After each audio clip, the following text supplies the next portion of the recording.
Good morning and welcome to TVC Breakfast, today's edition. My name is Etoma Edu. Good morning, Nigeria. I am Veronica Dan Ikboy. Well, good morning, Nigeria, wherever you find yourself. In Akwana, Ekaro, Indewo, welcome. We have served you breakfast. I am Ria Abdul. Indewo is greeted to my Igbo people. Igbo Kwenu, wherever you are. Thank you so much for joining us on TVC Breakfast, and I'm happy to be with you guys today. Definitely. Tuesday Always excited. Yes, the Monday I still got blues is Veronica laughing. Ria, I'll have to teach you how to say good morning in Efok Tell me. and Ibibio. Okay, just tell me. No, that would be off camera. Okay. it's tongue twisting, I guess. Yeah, that's why. No, It's messier. the way she sounded like Edewo. Yeah. Mesere. Oh, that's Calabar, right? Yeah. Okay, well, one Africa, actually. Anyway, you have rightly pointed out the issues we'll be looking at, NEMA and some other issues surrounding federal character, as well as stories that are trending now later on the show. But let's begin with this sad story where about 51 persons, including women and children, were said to have lost their lives following the Sunday midnight suspected militiamen invasion of Kimakwa village of Wall community in the Bassa Council area of Plateau State. This attack is coming just 1 week after a similar invasion of the Bokos Council area of the state that killed over 60 persons. We have details in this report. Corpses of victims killed in the midnight invasion were recovered and taken back to the community. We sighted others by the roadside laying on the ground. The atmosphere in the Kwal community is that of wailing, soberness, and anger as we witness.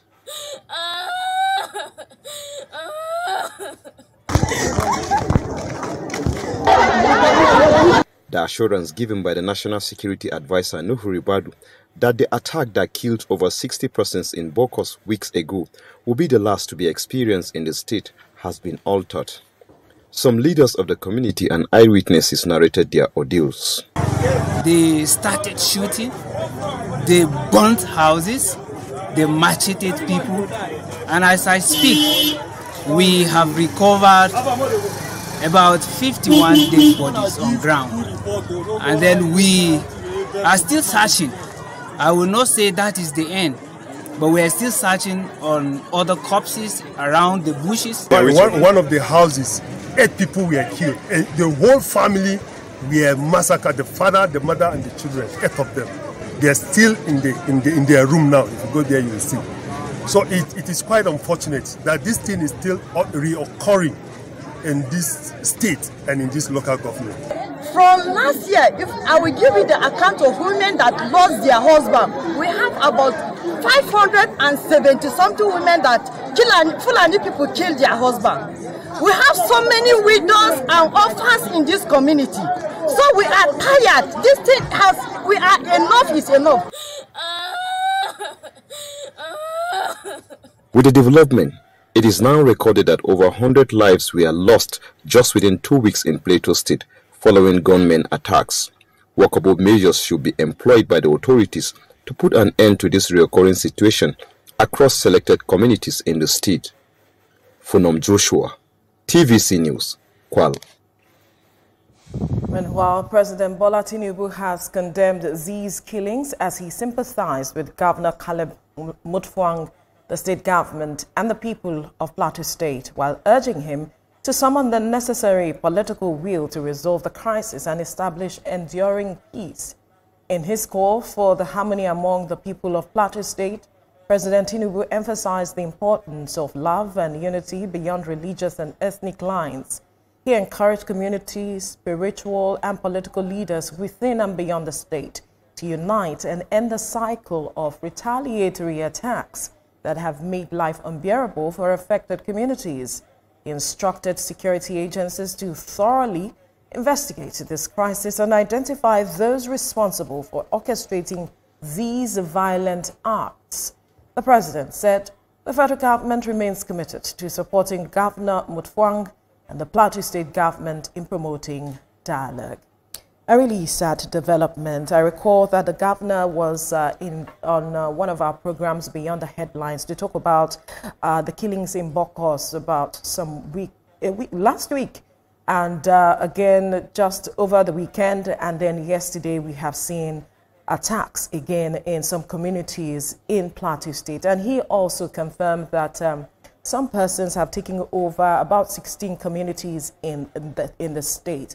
Well, he is, putting together a security meeting to ensure that there can be peace in the state, because as a government, the primary purpose of any government at whatever level is the security of lives and property as situated or stated by the Constitution. But here we are, the people cannot sleep with their eyes closed, and they are concerned. What next? How will they stay?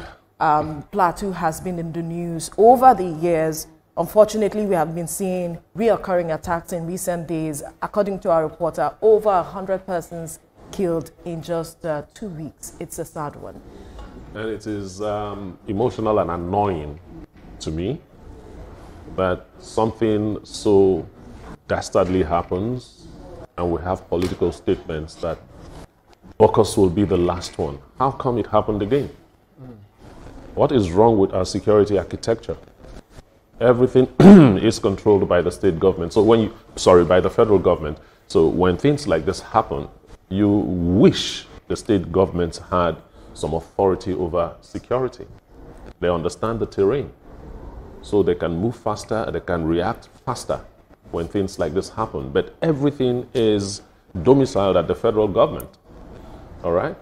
Why are we having such killings? Why are we not using intelligence? We would have known where these guys are. The governor stated it at the last interview that this will happen again, because it seemed he had gotten intel that these persons were going to come back Okay, again. So he got that kind of intel. What measures did he put on ground to forestall it? What could he have done? If he as a state governor. You see where the problem is. Because he really doesn't have power over the security architecture of the country. So you see where those people that are calling for state police, state this, state that, this is the reason why they are asking for it. Ria, I'm sure you saw that lady crying. You saw women just walking. You can see the sign of hopelessness in their faces. I'm not sure, some have lost their husbands, children, families displaced and scattered.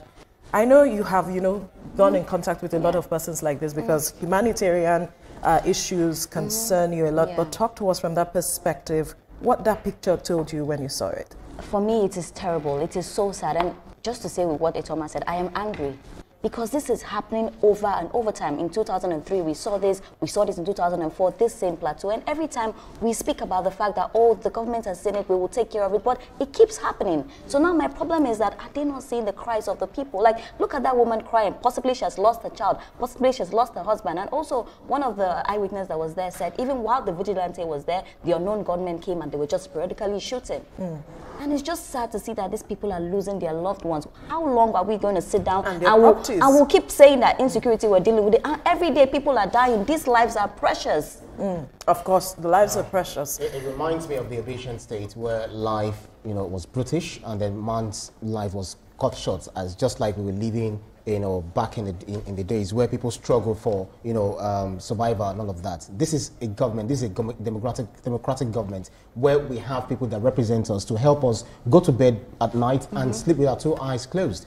I know that the issue of Plateau State, Benue and some other states, especially Plateau, stem from the farmer header crisis, there's ethno-religious crisis, there is also the climate change and the proliferation of light weapons. Because small arms cases that can be solved, that should be solved through dialogue, but because you have a gun, you start shooting the next person and you start killing the fellow human being. So when do we stop this? Well, the presidency has reacted, saying that we should find a solution. But the question will now be, Section 214 of the Nigerian Constitution does not empower state governments to own their own police. So the boxes stops on the table of the president to ensure that they deal decisively, on these people. And that's the word, decisive dealing with this issue. People have to be held to account. I am waiting on the governor because he said that he might be forced to mention names at some point. Unfortunately, our time is up. I am looking forward to him mentioning names if he knows anyone and people who are involved in this matter. Bring them to justice. Bring them to justice. People have lost their lives, families displaced. Accountability is key and trust must be built moving forward, but you have to mention those names.